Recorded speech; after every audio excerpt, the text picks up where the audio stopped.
नमस्कार दोस्तों, मैं हूं आपका दोस्त संपत लोहार, एक और नए वीडियो के साथ, नई जानकारी के साथ। मित्रों, यदि अभी तक आपने हमारे चैनल को सब्सक्राइब नहीं किया है तो आज ही हमारे चैनल को सब्सक्राइब करें और बेल आइकन दबाएं ताकि आपके पास धर्म, आध्यात्म, संस्कृति की हमारे मोटिवेशनल लेक्चर, हास्य कविताएं और योग की जानकारी शीघ्रता से और सबसे पहले पहुंच सकें। मित्रों, आज हम योगशाला में चर्चा करेंगे एक बहुत ही महत्वपूर्ण प्राणायाम, चंद्रभेदी प्राणायाम के बारे में। चंद्रभेदी प्राणायाम क्या है, इसके करने से क्या फायदा होता है, इसके करने की विधि क्या है और इसको करते समय क्या सावधानियां हमें रखनी चाहिए, ये सारी जानकारी आज हम आपके बीच में साझा करने वाले हैं। मित्रों, जिसे हम जानते हैं ये शरीर 72 करोड़ 72 लाख 10,201 नस नाड़ियों से मिलकर बना है। इसमें भी ऐसा कहा जाता है कि जो 72,000 नाड़ियाँ हैं बहुत महत्वपूर्ण हैं और उनमें भी 3 नाड़ियाँ ऐसी हैं जो बहुत ही महत्वपूर्ण हैं, जिन्हें कहते हैं ईड़ा नाड़ी, पिंगला नाड़ी और सुषुम्ना नाड़ी। जैसा हम जानते हैं, ये हमने अपने पिछले वीडियो में आपको बताया था कि किस तरह से ये नाड़ियाँ शरीर से निकलती हैं, शरीर के किस भाग से निकलती है। जैसे हमारे मेरुदंड के सबसे नीचे का भाग, जहाँ से हमारा मूलाधार चक्र प्रारंभ होता है, वहीं से हमारी ये तीनों नाड़ियाँ निकलती हैं। बाईं ओर से जो नाड़ी निकलती हैं वो कहलाती हैं ईड़ा नाड़ी, दाहिनी ओर जो नाड़ी निकलती हैं वो कहलाती है पिंगला नाड़ी और इनके बीच में से एक तीसरी नाड़ी निकलती है वो कहलाती है सुषुम्ना नाड़ी।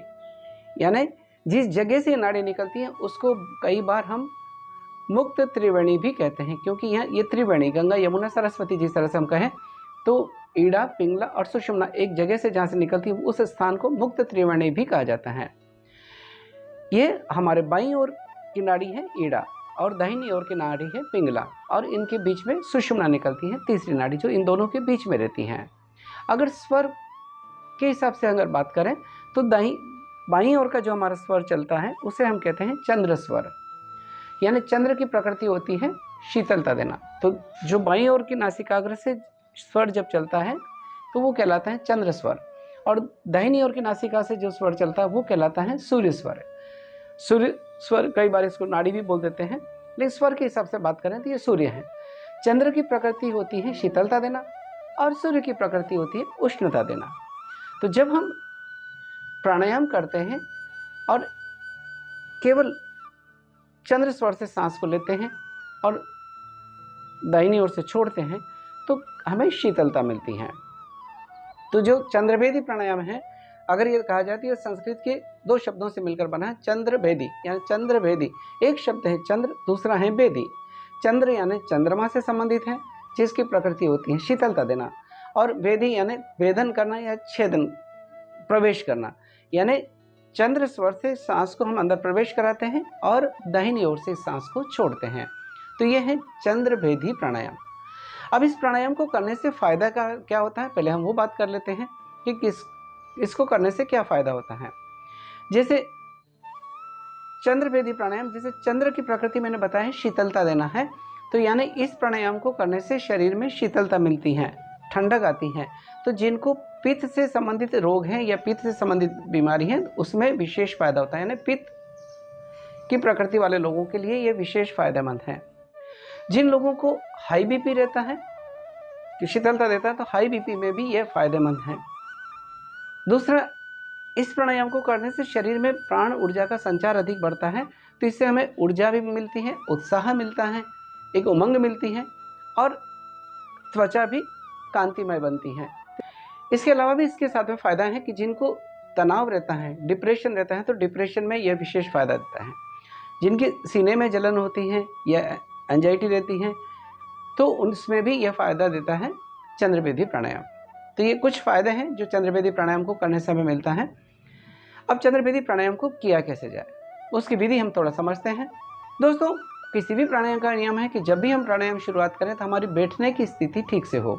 किस आसन में हमको बैठना है, किस स्थिति में हमको बैठना है, यानी जिस आसन में बैठकर आपका तन और मन एकाकार हो, जिसमें आपका मन विचलित नहीं हो, प्राणों के साथ में आपकी एक तादात्म्यता बने, उस आसन में हमको बैठना चाहिए, यानी स्थिरम सुखम आसनम।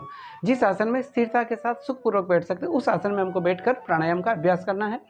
ये मैं जो स्थिति में बैठा हूँ ये कहलाता है सुखासन। बहुत सरल आसन है, इसमें हर कोई बैठ सकता है। इस आसन में बैठकर अभ्यास कर सकते हैं। हम चाहें तो सिद्धासन में बैठकर अभ्यास कर सकते हैं, किसी भी आसन में आप बैठकर अभ्यास कर सकते हैं। सिद्धासन, सुखासन, पद्मासन, वज्रासन, ये हमने आपको एक पूरा अलग से वीडियो दिया हुआ है कि किस आसन में बैठना चाहिए हमें।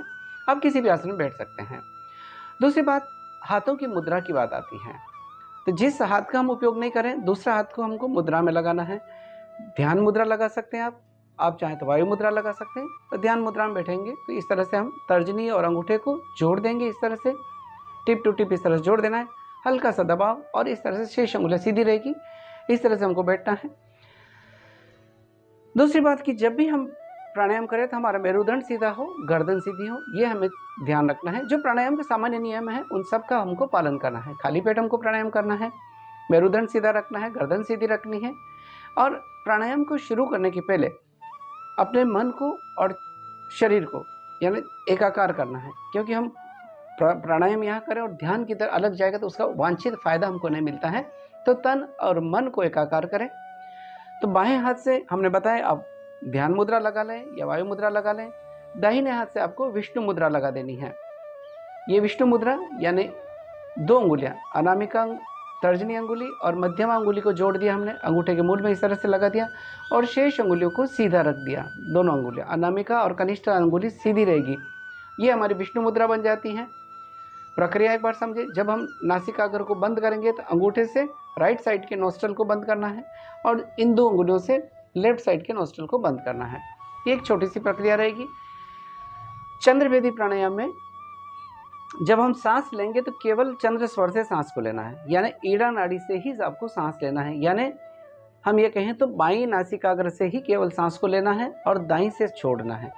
बाएं से लेना है, दाएं से छोड़ना है। बायां हमको शीतलता देगा और दाएं से हमको छोड़ना है। बस इतना सा ध्यान रखना है। जितनी देर में हम सांस लेते हैं उतनी ही देर में छोड़ने का अभ्यास करना है। धीरे धीरे समय को बढ़ाना है कि जितनी देर में आप सांस अंदर भरते हैं उससे दुगुनी समय में सांस को छोड़ने का अभ्यास करें। प्राणायाम को हम कुंभक के साथ में भी कर सकते हैं या बगैर कुंभक के साथ में भी कर सकते हैं। हम आपको बगैर कुंभक के साथ में करने का अभ्यास कराने का प्रयास करेंगे। तो ये छोटी सी जानकारी है और प्रारंभ में 5-10 बार करें और धीरे धीरे इसको 15 से 20 बार भी कर सकते हैं। चलिए इसका अभ्यास करते हैं हम। आसन बैठ जाएं, ये किसी भी आसन में, सिद्धासन, सुखासन या पद्मासन। मेरुदंड को सीधा रखें, बाएं हाथ की अपनी मुद्रा लगा दें, वायु मुद्रा लगा दें, ध्यान मुद्रा लगा दें। कोई सी भी मुद्रा में आप बैठ जाएं। बाएं हाथ अपना घुटने के ऊपर, दाहिने हाथ से हमको विष्णु मुद्रा लगाना है। प्रारंभ करने के पहले प्राणायाम को हमें अपने आप को एकाकार करना है। तो आइए सबसे पहले अपने आप को प्राणायाम के लिए तैयार करें। तो अपन 1-2 बार गहरी लंबी सांस लेकर अपने मन को एकाग्र करें, चित्त को एकाग्र करें। और यही तो योग है जिसमें चित्त की वृत्तियों का निरोध हो जाए। योगस्य चित्तवृत्ति निरोधः। तो आइए हम पहले अपने आप को एकाग्र करें। 1-2 गहरी लंबी सांस लें।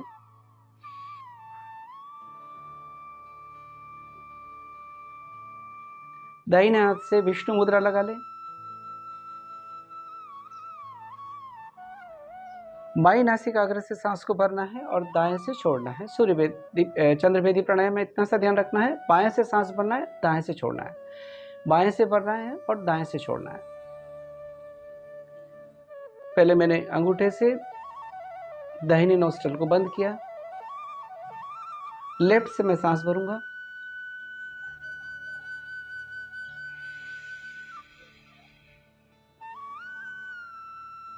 दो उंगलियों से लेफ्ट नोस्ट्रल को बंद कर दें और दाईं नासिका से सांस को छोड़ दें।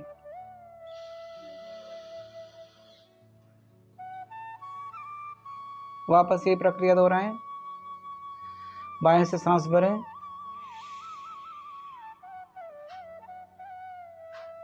दाएं से सांस को छोड़ दें।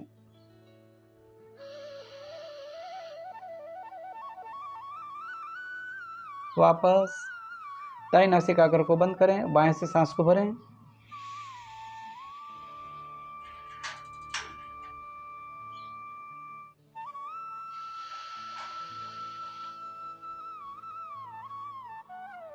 एक बार और।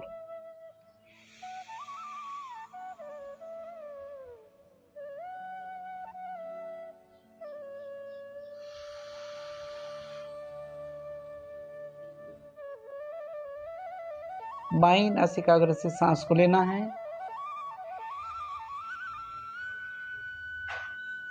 और दाएं से छोड़ देना है। एक बार और अभ्यास करते हैं।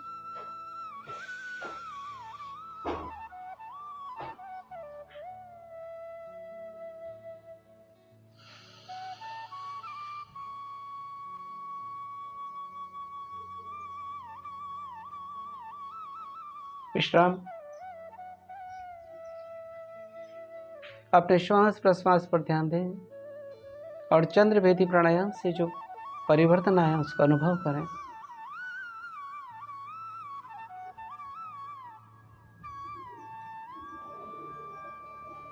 दोनों हाथों के हथेली को रगड़ लें। गरम गरम हथेली पर आंखों पर स्पर्श देते हुए धीरे धीरे आंखें खोल लें। दोस्तों, ये है चंद्रभेदी प्राणायाम। बहुत सरल प्राणायाम है। बाईं नासिकाग्र से सांस को लेना और दाएं से छोड़ना है। बस बहुत सरल प्रक्रिया है। जितने सेकंड में सांस भरने का प्रयास करते हैं, करीब करीब उसे दोगुने में छोड़ने का अभ्यास कराएं। शांत चित्त भाव के साथ में धीरे धीरे सांस को लेना है और धीरे धीरे छोड़ना है। जल्दबाजी किसी में नहीं करना है। अब चंद्रभेदी प्राणायाम में सावधानी क्या बरतनी है वो भी जान लेते हैं। चंद्रभेदी प्राणायाम, जैसे मैंने बताया, ये हमें शीतलता देता है, शरीर के अंदर शीतलता देता है। तो जिनको कफ है, अस्थमा है, उनको ये प्राणायाम नहीं करना है। सर्दी के दिनों में भी ये प्राणायाम नहीं करना चाहिए, क्योंकि ये शीतलता देता है और उस समय चारों तरफ शीतलता या ठंडा वातावरण होता है। तो जिनको भी उस समय भी ये प्राणायाम नहीं करना चाहिए। प्रायः सर्दी के दिनों में भी ये प्राणायाम नहीं करना चाहिए। जिनकी बीपी लो रहती है उन लोगों को भी ये प्राणायाम नहीं करना चाहिए। जिनको किसी तरह के दौरे पड़ते हों, मिर्गी आदि के दौरे पड़ते हों, तो भी ये प्राणायाम करने से बचना चाहिए। ये कुछ छोटी छोटी सी सावधानियां हैं जिसको हमको ध्यान, और प्रारंभ में 5 से 10 बार करना है और धीरे धीरे इसको बढ़ाते हुए 20 से 20-25 बार भी इसको कर सकते हैं। प्राणायाम या आसन हम अपने शरीर की सामर्थ्य के हिसाब से करें और एक समर्पण भाव के साथ में करें। जब भी हम प्राणायाम करें, पूरी समर्पणता हो हमारे में, श्वास प्रश्वास पर ध्यान और मन में कोई भाव नहीं हो, इस भाव के साथ में प्राणायाम को करें। दोस्तों, योग को हम अपने जीवन का हिस्सा बनाएं। हम स्वस्थ रहे स्वयं भी और दूसरों को भी स्वस्थ रहने के लिए प्रेरित करें। हमारा एक छोटा सा प्रयास रहता है कि ऐसी जो छोटी छोटी जानकारी हैं, जो ऋषियों का ज्ञान है, जो हमारी संस्कृति की विरासत है, वो आपके बीच में साझा की जाए। इसलिए अगर अभी तक आपने हमारे चैनल को सब्सक्राइब नहीं किया तो ज़रूर हमारे चैनल से जुड़ें। आपके कमेंट्स, आपके लाइक्स हमें एक नई प्रेरणा देते हैं और अपने कमेंट बॉक्स में ज़रूर लिखकर हमें बताएं। और भी कुछ आप जानकारी चाहते हैं तो ज़रूर कमेंट बॉक्स में लिखें। इसी के साथ आपके दोस्त संपत लोहार को इजाज़त दीजिए। जय हिंद, जय भारत।